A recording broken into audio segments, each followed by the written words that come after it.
الحمد لله نحمده ونستعينه ونستغفره ونعوذ بالله من شرور أنفسنا ومن سيئات أعمالنا من يهد الله فلا مضل له ومن يضلل فلا هادي له ونشهد أن لا إله إلا الله ونشهد أن محمدا عبده ورسوله. أما بعد فقد قال الله تعالى في محكم التنزيل فأعوذ بالله من الشيطان الرجيم بسم الله الرحمن الرحيم ولا تحسبن الذين قتلوا في سبيل الله أمواتا بل أحياء عند ربهم يرزقون. وقال تعالى وَلَنَبْلُوَنَّكُمْ بِشَيْءٍ مِّنَ الْخَوْفِ وَالْجُوعِ وَنَقْصٍ مِّنَ الْأَمْوَالِ وَالْأَنفُسِ وَالثَّمَرَاتِ وَبَشِّرِ الصَّابِرِينَ الَّذِينَ إِذَا أَصَابَتْهُمْ مُصِيبَةٌ قَالُوا إِنَّا لِلَّهِ وَإِنَّا إِلَيْهِ راجعون. صدق الله العظيم. وقال نبينا عليه الصلاة والسلام خير الناس أنفعهم للناس أو كما قال صلى الله عليه وسلم. கண்ணியமிக்க அல்லாஹ்வின் நல்லடியார்களே, ஒரு மனிதனுடைய பிறப்பும் இறப்பும் என்றைக்குமே சரித்திரமாக மாறுவது கிடையாது. அந்த மனிதனுடைய பிறப்பிற்கும் இறப்பிற்கும் இடையில் இருக்கக்கூடிய அந்த வாழ்க்கை சிறந்ததாக பலனுள்ளதாக மாறினாலே தவிர அவருடைய பிறப்பும் இறப்பும் சரித்திரமாக மாறுவதில்லை. இது உலகத்தினுடைய பொதுவான நீதி. அவர் முஸ்லீமாக இருக்கணும் அப்படிங்கிற எந்த அவசியமும் கிடையாது. முஸ்லீமாக இருந்தாலும் சரி, முஸ்லீம் அல்லாதவர்களாக இருந்தாலும் சரி, இந்த உலகத்துல அவருடைய வாழ்க்கை சிறந்த வாழ்க்கையாக இருக்குமானால், சிறந்த வாழ்க்கையை கொண்டு கருத்து என்னங்க அப்படின்னா, பொதுவான ஒரு நியதியில நாம பார்த்தோம்னு சொன்னா மக்களுக்கு பலனுள்ள வாழ்க்கையாக இவருடைய வாழ்க்கை இருக்கும் என்று சொன்னால் இவருடைய பிறப்பும் சரித்திரமாக மாறும், இவருடைய இறப்பும் சரித்திரமாக மாறும்.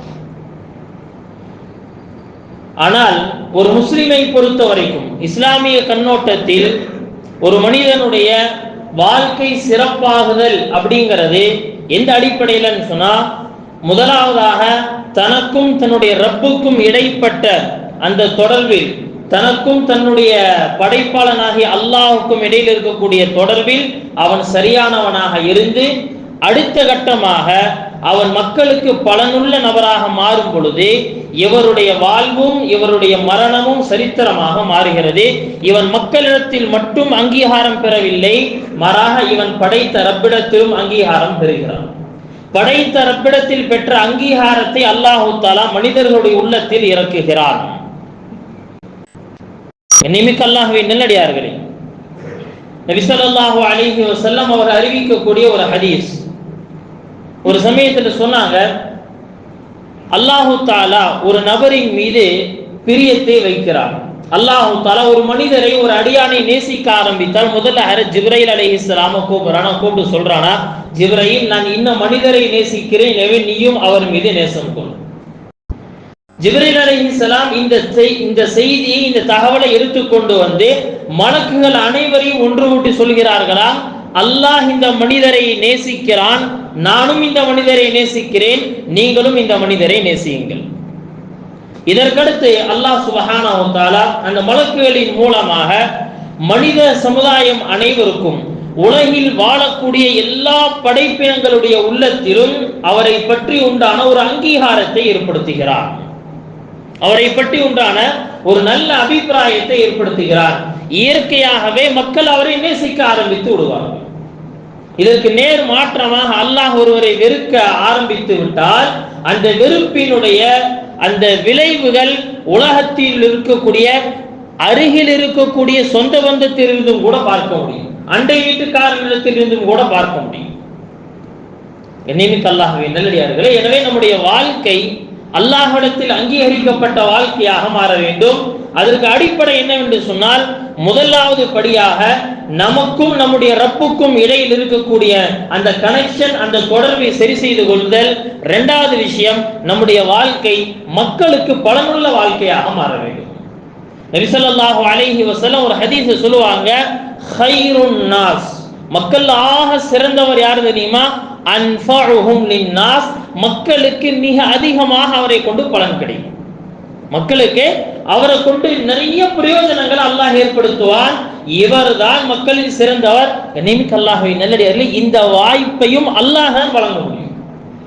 இந்த வாய்ப்பை என்ன செய்ய முடியும்? அல்லாஹ் தான் வழங்க முடியும். எனவே அல்லாஹ்விடத்தில் துஆ செய்ய வேண்டுமா? யா அல்லாஹ், என்னை பலனுள்ள மனிதனாக மாற்று, என்னை பலனுள்ள மனிதனாக மாற்று. கண்ணியமிக்க அல்லாஹ்வின் நல்லடியார்களே, அல்லாஹ் சுப்ஹானஹு வ தஆலா நமக்கு கற்றுத்தரக்கூடிய வாழ்வியல் முறை, இஸ்லாத்தினுடைய வாழ்வியல் முறை. இஸ்லாம் அப்படிங்கிறது அது என்ன கிடையாதுங்க, ஒரு தனி மதம் கிடையாது. மாறாக இஸ்லாம் என்பது அழகான ஒரு வாழ்வியல் நெறிமுறை. இப்படிதான் வாழணும்.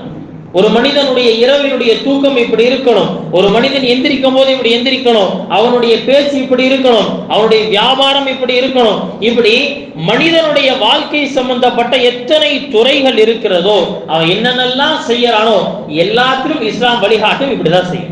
நம்முடைய தீன் நமக்கு வழிகாட்டுது, இதைத்தான் செய்யணும், இதை செய்யணும், இப்படி செய்யுங்க, நீங்க பலன் அடைவீங்க.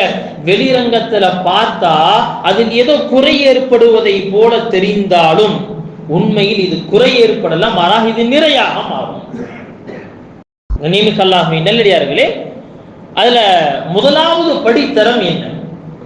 மக்களுக்கு பலனுள்ளவராக நாம் மாற வேண்டும் என்று சொன்னால் முதல் படித்தரம் என்னவென்று சொன்னால், நபி அவங்க சொன்னாங்களே, அல் முஸ்லிமு மன் சலிமல் முஸ்லிமூன மின் லிசானிஹி வ யதிஹி. உண்மையான முஸ்லிம் யார் தெரியுமா? அவனுடைய நாவாலோ அவருடைய கையாலோ, அதாவது பிறருக்கு தொல்லையே தரமாட்டார். பேச்சிலும் சரி, அவருடைய செயல்பாடுகளிலும் சரி, அதே போல அவருடைய சோசியல் மீடியாவாகட்டும், எல்லாத்திலும் எல்லா இடங்களிலும் என்ன செய்வார்னு சொன்னா, அவர் எந்த முஸ்லிமுக்கும் எந்த தொந்தரவும் தரமாட்டார். இதுதான் பலனுள்ள வாழ்க்கை வாழ்வதற்குண்டான முதலாவது படித்தரம்.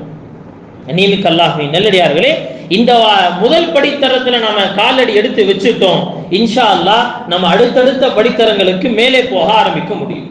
அல்லாஹு தஆலா நம்முடைய வாழ்க்கையை பிற மக்கள் பலனடையக்கூடிய வாழ்க்கையாக ஆக்கி தந்திருவானார்.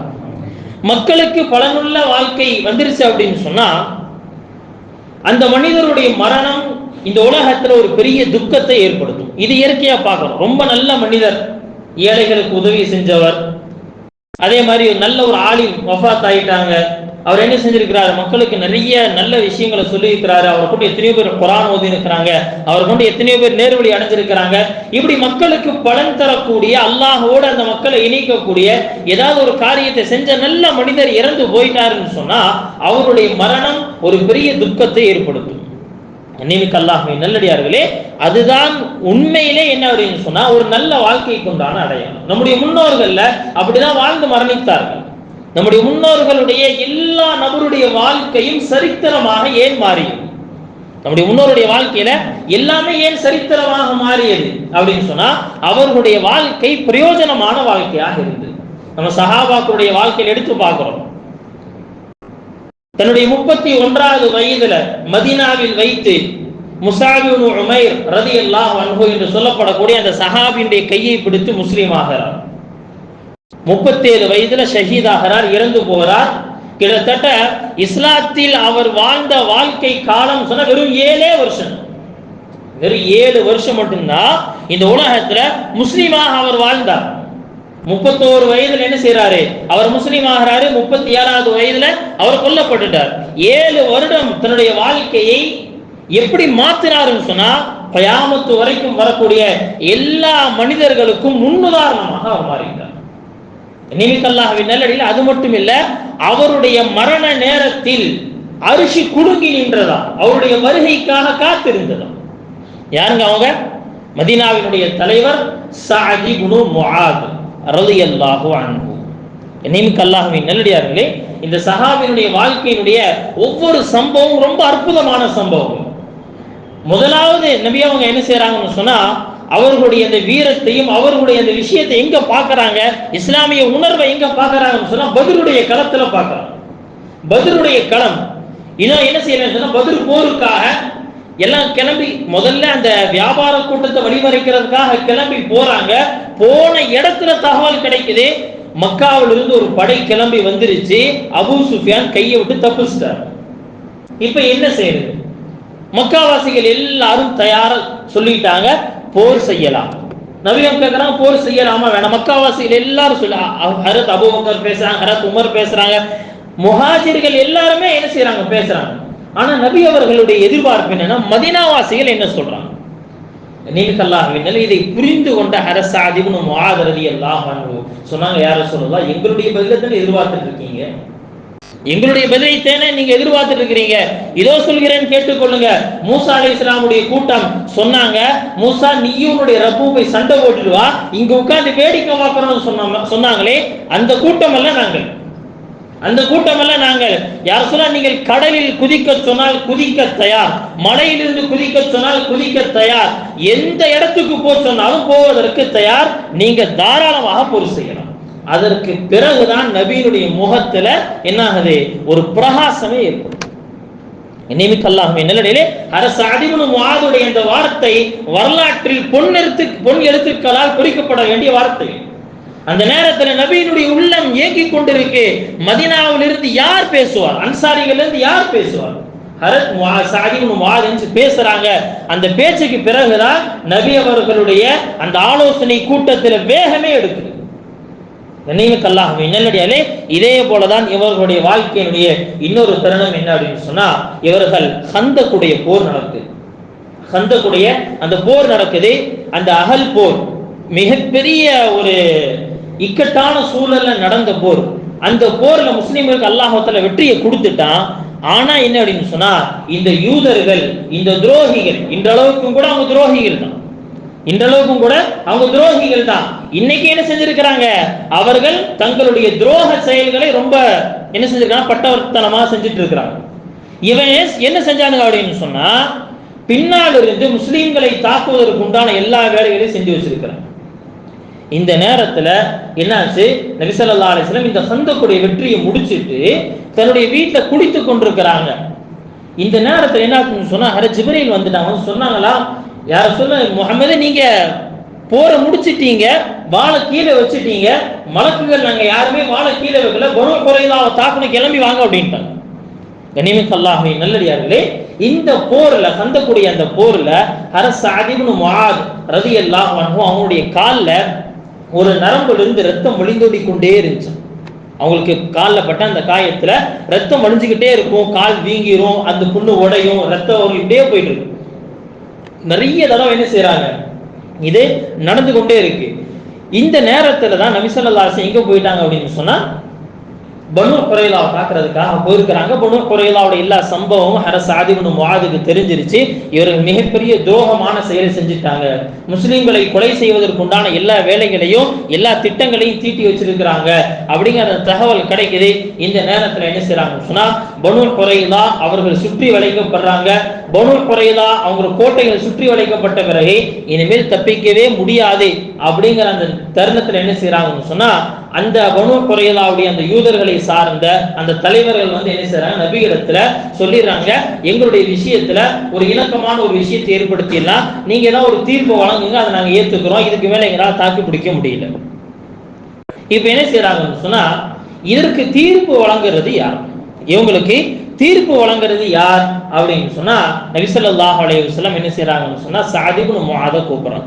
ஏன்னா அந்த மக்களும் என்ன கேட்டிருந்தாங்கன்னு சொன்னா, எங்கள்ல இருக்கிற ஒருத்தர் யாராவது எங்களுக்கு சப்போர்ட்டா இருக்கக்கூடிய, அதாவது எங்களுடைய கோத்திரத்தினுடைய துணை கோத்திரம், நட்பு கோத்திரம் அப்படின்னு இருக்கு, அந்த கோத்திரத்தை சார்ந்தவர்கள் எங்களுக்கு தீர்ப்பு வழங்கட்டும் அப்படின்னு நபி ஸல்லல்லாஹு அலைஹி வஸல்லம் என்ன செய்யறாங்கன்னா, ஸஅத் இப்னு முஆத் அவங்கள வர சொல்றாங்க. ஸஅத் இப்னு முஆத் அந்த நேரத்தில் எங்க இருக்கிறாங்கன்னு சொன்னா, மதீனாவுல இருக்கிறாங்க, மஸ்ஜித் நபவியில் இருக்கிறாங்க. சில ரிவாயத்துக்கெல்லாம் அவங்களுடைய வீடுகள் இருக்கிறதா வருது.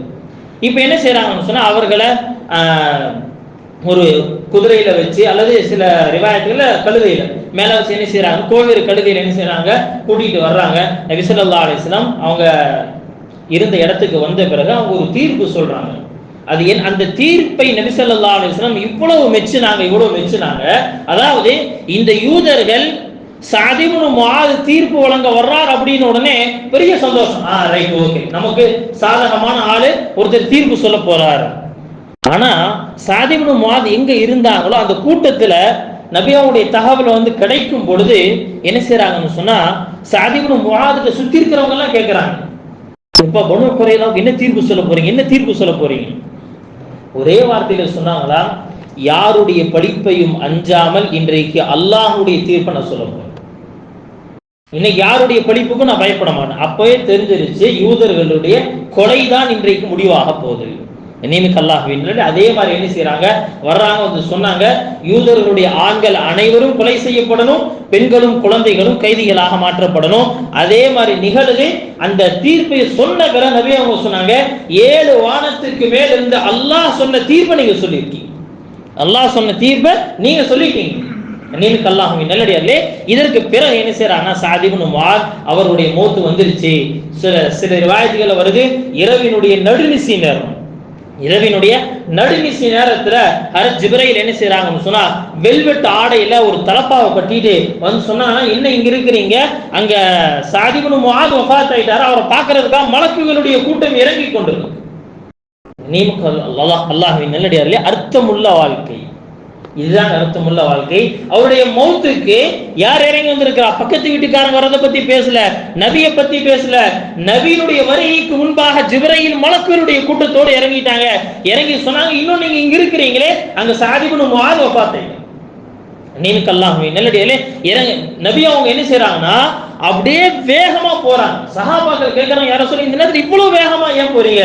சொன்னாங்களா, மலக்குகள் போவதற்கு முன்பாக நான் போகணும்னு ஆசைப்படுறேன், மலக்குகள் போறதுக்கு முன்னாடி நான் போகணும்னு ஆசைப்படுறேன். அல்லாஹ்வின் நல்லடியார்களே, அந்த சஹாபி ரொம்ப ஆள் பருமனா இருப்பாங்க, ஆனா ஜனாசாவை தூக்கணும் ரொம்ப வெயிட்லெஸ்ஸா இருக்கும், ரொம்ப வெயிட்லெஸ்ஸா இருக்கான். இப்ப என்ன செய்யறாங்க, சில முனாஃபிக்குகள் அது கிண்டல் அடிக்கிற மாதிரி, ஆள் எவ்வளவு பல்கா இருந்தாலும் வெயிட்டே இல்லை, அதான் என்னது ரொம்ப பவர்ஃபுல்லான ஆள்லாம் கிடையாது அப்படிங்கிற மாதிரி பேசும் பொழுது நபி ஸல்லல்லாஹு அலைஹி வஸல்லம் சொன்னாங்க, உனக்கு எப்படிப்பா வெயிட் தெரியும், தூக்கிட்டு இருக்கிறது நீ இல்ல, மலக்குகள். அந்த ஜனாசாவை தூக்கிட்டு இருக்கிறது உன்னுடைய கரங்கள் அல்ல, மலக்குகளுடைய கரங்கள் தூக்கி கொண்டிருக்கு, உனக்கு எப்படி வெயிட் தெரியும்? அல்லாஹ்வின் நல்லடியார்களே, இவங்களுடைய இந்த ஜனாசா, இவங்களுடைய மௌத் விஷயத்துல நபி அவங்க சொன்னாங்க, இஹ்தஸ்ஸ அர்ஷுர் ரஹ்மான், இவருடைய வருகைக்காக அரிஷ் இன்றைக்கு சந்தோஷத்தில் குலுக்கி கொண்டிருக்கு. அல்லாஹ் இன்னைக்கு இவரை சந்திப்பதற்காக ஆவலோடு இருக்கிறான். அல்லாஹ்வின் நல்லடியார்களே, இதுதான் வாழ்க்கை, இதுதான் உண்மையான வாழ்க்கை. எப்படி கிடைச்சிச்சு? அல்லாஹ்விற்காக தன்னுடைய வாழ்க்கையை அர்ப்பணம் செய்தார்கள். மக்களுடைய நலனுக்காக, மார்க்கத்தினுடைய நலனுக்காக, சமூகத்தினுடைய நலனுக்காகவே தன்னுடைய வாழ்க்கையை உருவாக்கி கொண்டார்கள். அல்லாஹ் ஒவ்வொரு முஸ்லீமையும் இப்படிதான் வாழ சொல்றோம். எல்லாத்தையும் தலைவராக ஆகணும் அப்படின்னு சொல்ல வரல, எல்லாருமே தலைமைத்துவத்தை ஆசைப்படணும் அப்படிங்கிறது அர்த்தம் கிடையாது. மாறாக உங்களால் முடிந்த வரைக்கும் நீங்கள் சமூகத்திற்கும் அல்லாஹ்விற்கும் நல்லவர்களாக வாழுங்கள். மௌத் எப்படிங்க மாறும்? இந்த உலகம் கயாமத்து வரைக்கும் பேசக்கூடிய அளவுக்கு சிறந்த மரணமாக ஆகும். இதே போல வரலாற்றை பார்க்கிறோம். 4 இமாம்கள்ல தலை சிறந்த இன்னொரு இமாம் இருக்கிறாங்க, அஹ்மத் இப்னு ஹம்பல், ஹம்பலி மத்ஹபுடைய இமாம் அஹ்மத் இப்னு ஹம்பல். தன்னுடைய வாழ்க்கையில் அவர்கள் பட்ட மிகப்பெரிய சிரமம் என்ன அப்படின்னு சொன்னா, நாம் இன்னைக்கு ஓதிக்கொண்டிருக்கிறோம் இந்த குர்ஆன் அல்லாஹ்வுடைய வார்த்தைகள் அல்ல, மாறாக அல்லாஹ்வுடைய படைப்பு என்பதாக இஸ்லாத்தினுடைய ஒரு வழிகட்ட பிரிவு இதை என்ன செஞ்சாங்கன்னா சுமந்து மக்களிடத்துல பேசுறாங்க.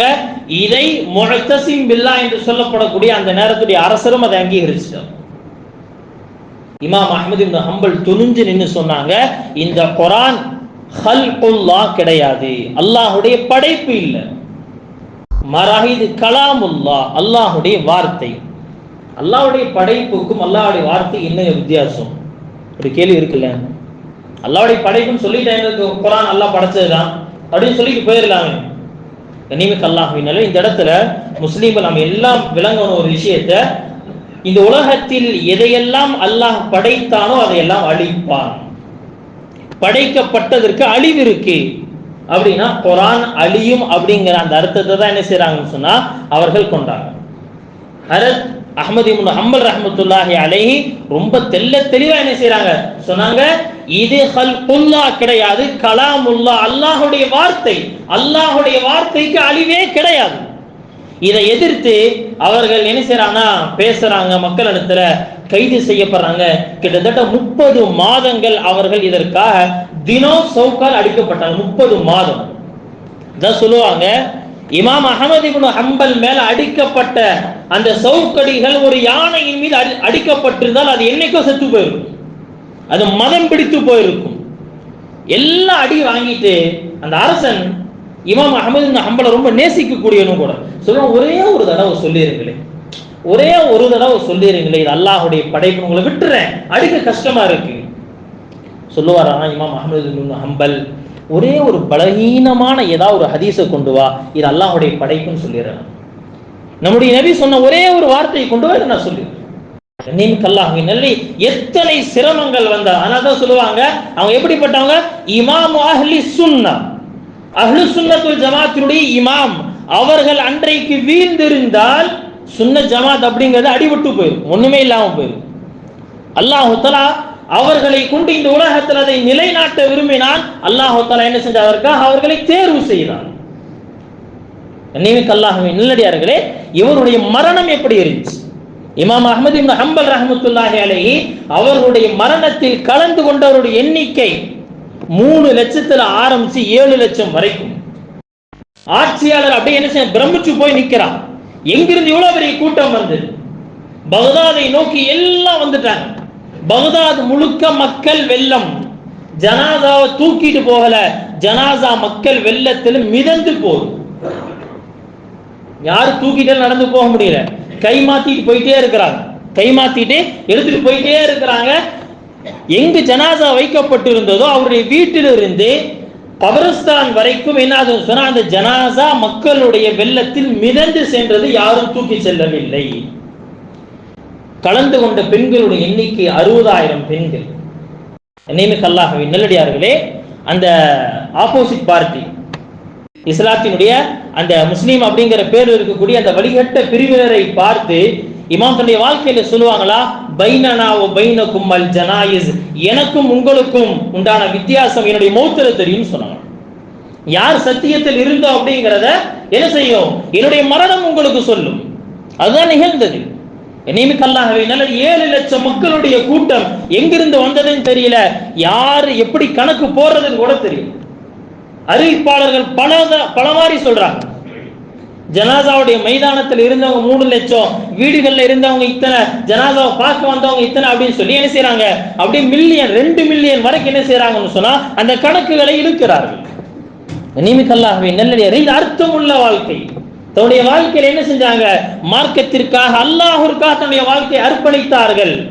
அல்லாஹ் என்ன செஞ்சா, அவர்களை உயர்த்தினான். அவருடைய மரணம் இந்த உலகத்தில் எப்படி பார்க்கப்பட்டுச்சு, ஒரு மூமினுடைய மரணத்தை பற்றி அல்லாஹ் தஆலா குர்ஆன்ல ஒரு ஆயத்தை சொல்லுவான். ஃபரோனுடைய அந்த மரணத்தினுடைய அந்த சமயத்தை சொல்லிட்டு அந்த கூட்டத்தினுடைய அழிவை சொல்லிட்டு அல்லாஹ் சொல்லுவான், ஃபமா பக்கத்திஸ் ஸமாஉ ஃபமா பக்கத் அலைஹிமுஸ் ஸமாஉ வல் அர்த், வானங்களும் பூமிகளும் அவர்களுக்காக அழுகவே இல்லை. வானம் பூமியும் அவங்களுக்காக அழுகவே இல்லை. இமாம் பைஹக்கி ரஹ்மத்துல்லாஹி அலைஹி தன்னுடைய ஷுஅபுல் ஈமான் அப்படிங்கிற கிதாபுல இப்னு அப்பாஸ் ரலியல்லாஹு அன்ஹு அவருடைய அந்த சம்பவத்தை பதிவு செய்யறாங்க. இப்னு அப்பாஸ் ரலியல்லாஹு அன்ஹு கேட்கப்பட்டுச்சான், அது என்ன வானம் பூமி அழுகிறது இல்ல அப்படின்னு சொல்றாங்க. இதை கொண்டு என்ன கருத்து, வானம் பூமி அழுகுமா, வானம் பூமியும் அழுகுமா மக்களுடைய மரணத்திற்காக சொன்னாங்களா ஹஜ்ரத் இப்னு அப்பாஸ் ரலியல்லாஹு அன்ஹு, ஆம், இந்த உலகத்தில் படைக்கப்பட்ட எல்லா படைப்பினங்களுக்கும் வானத்தில் ஒரு கதவு இருக்கு, அந்த கதவின் வழியாகத்தான் அவனுடைய ரிஸ்க் இறங்கும், அதே கதவின் வழியாகத்தான் இவனுடைய நல்ல அமல்கள் மேல போகும், நல்ல அமல்கள் மேல போகும். எப்ப இவன் மரணிக்கிறானோ அந்த வானத்தினுடைய கதவு அடைக்கப்படும், அந்த கதவு அடைக்கப்படும். அடைக்கப்பட்ட அந்த நேரத்துல வானத்தினுடைய அந்த பகுதி அழுகும். பூமியில் அவன் எந்த இடத்தில் தொழுதானோ பூமியினுடைய அந்த இடம் அழுகுமா, நாம் இவரை இழந்து விட்டோம் என்பதாக. அல்லாஹ் என்று சொல்லிட்டு சொன்னாங்களா, ஃபிரௌனுடைய கூட்டத்துல யாருமே அப்படிப்பட்ட ஆளுகள் இல்ல. எனவே அல்லாஹ் சொல்றான், அவர்களுக்காக வானமோ பூமியோ அழுவது கிடையாது. இப்னு அப்பாஸ் ரலியல்லாஹு அன்ஹு அவங்களே சொல்றாங்க, இமாம் முஜாஹித் அவங்களும் சொல்றாங்க, ஒரு மூமினுடைய மரணத்திற்காக வானமும் பூமியும் 40 தினங்கள் அழுகுமா. இன்னொரு ஆச்சரியமான ஒரு சம்பவம், இப்னு அபில் ஹாத்தம் ரஹ்மத்துல்லாஹி அலைஹி அவங்க ஒரு சம்பவத்தை பதிவு செய்றாங்க. உபைத் அப்படிங்கிறவங்க இப்ராஹிம் அப்படிங்கிற ஒரு நபர்கிட்ட இருந்து அறிவிக்கிறாங்க. அவங்க சொல்றாங்க, உலகம் தோன்றிய காலம் முதல் வானம் ரெண்டே ரெண்டு நபர்களுக்காகத்தான் அழுது இருக்குன்னு சொன்னாங்க. பக்கத்துல கேட்டாரா, அல்லாஹ் குர்ஆன்ல ஒவ்வொரு மூமினுக்காகவும் வானம் அழுகும் அப்படின்னு சொல்லப்பட்டிருக்கு, இந்த வார்த்தை இருக்கு, ஒவ்வொரு மூமினுக்காகத்தான் அழுகும் சொன்னாங்களாம். யாரு? ஹரத் உபைத் ரஹ்மத்துல்லாஹி அலைஹி அவங்க சொன்னாங்களாம். அதை கொண்டு என்ன கருத்து தெரியுமா? அவருடைய ரிஸ்க் எங்கிருந்து இறங்குதோ அந்த இடம் மட்டும்தான் அழுகும். இந்த உலகத்துல ரெண்டே ரெண்டு நபர்களுக்காக முழு வானமும் அழுதது. அது எப்படிப்பட்ட நிலைமை இருக்கும் தெரியுமா? முழு வானமும் செந்நிறமாக மாறிவிடும். முழு வானமும் செந்நிறமாக மாறிவிடும். அதே வானம் செந்நிறமாக ஆகக்கூடிய நேரமாகவே இருக்காது. பொதுவா மாலை நேரத்துல என்னங்க செந்நிறம் அப்படிங்கிறது ஏற்படும்.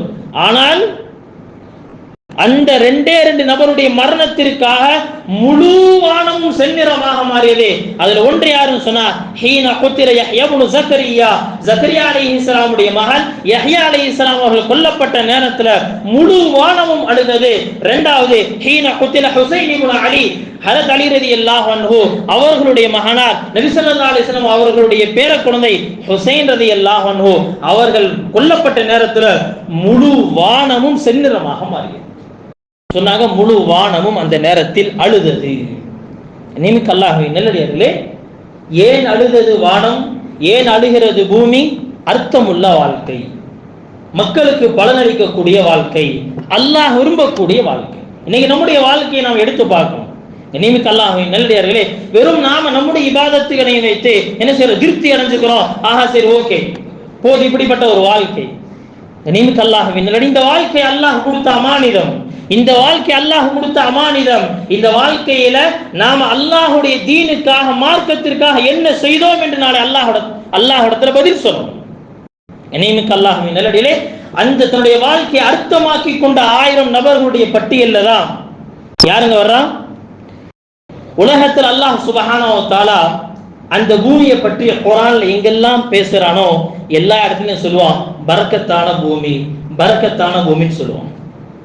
அந்த பரக்கத்தான பூமியாகிய பலஸ்தீன் மண்ணினுடைய மைந்தன், சுதந்திர போராட்ட வீரர், தன்னுடைய குடும்பத்தை இந்த கடந்த 300 நாட்கள் நடந்த இந்த சம்பவத்துல கிட்டத்தட்ட 80 நபர்களை இழந்த பிறகும் கூட இந்த நாட்டை பாதுகாக்கும் அப்படிங்கிறதுக்காக என்ன செய்யறான்னா, ஒரு சுதந்திர போராட்ட வீரராக, சுதந்திர போராட்ட வீரர்களின் இமாமாக, தலைவராக போராடி கொண்டிருக்கக்கூடிய ஹமாஸ் என்ற அரசியல் கட்சியினுடைய தலைவராக இருக்கக்கூடிய இஸ்மாயில் ஹனியா அவர்கள் கடந்த 31ஆம் தேதி என்ன செஞ்சிருக்கிறாங்க, ஷஹீதாக்கப்பட்டிருக்கிறாங்க.